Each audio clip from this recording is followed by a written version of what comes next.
जय माताजी मित्रों, जय गौ माता। तो आज अमे तमने विडियोनी अंदर बताई रह्या छीए बीमार गाय छे, बीमार आखला छे, ए बधुं बताववानुं छे। आज तमने अपंग गाय बताववानी छे। पहली तो तमे जोई शको छो मित्रों, आ गाय एवी छे जे पाछला पगे कम्प्लीट ऊभी रहे छे, पण जे आगला पग छे ए टेचण उपर ऊभी रहे छे। मित्रों ए तमने विडियोनी अंदर जोई शको छो के गाय ऊभी ची टाइपनी छे। तो विडियो पूरो जोजो मित्रों।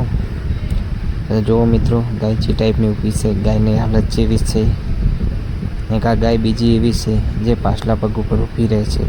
तो एना माटे लाइक करजो, शेर करजो, सब्सक्राइब करजो। तो एकदम टेचण ऊपर ऊभी नथी रहती, पूरा पग सीधाई करी सकती नथी। आ गाय पाछला पगे आ टाइपनी ऊभी रहे छे। आवे गायोने आपणे बीजा वाड़ानी अंदर मेला, बीजी गाय होय ने मारे पड़ती थाय, गाय पट करती हाथ पग भागे, वधारे वागे एटले आपणे आ गाय नोखी ज रखाय। हम कम्प्लीट से बीजी कोई तकलीफ नहीं। गाय ने खावा पीवा कम्प्लीट, पण बापड़ी हेडी सकती नहीं। एक रीते पड़ी जाए गाय हटली नहीं पोई, એટલે આપણે આને નોખા મોટા બોટમાં રાખી રહ્યા છીએ।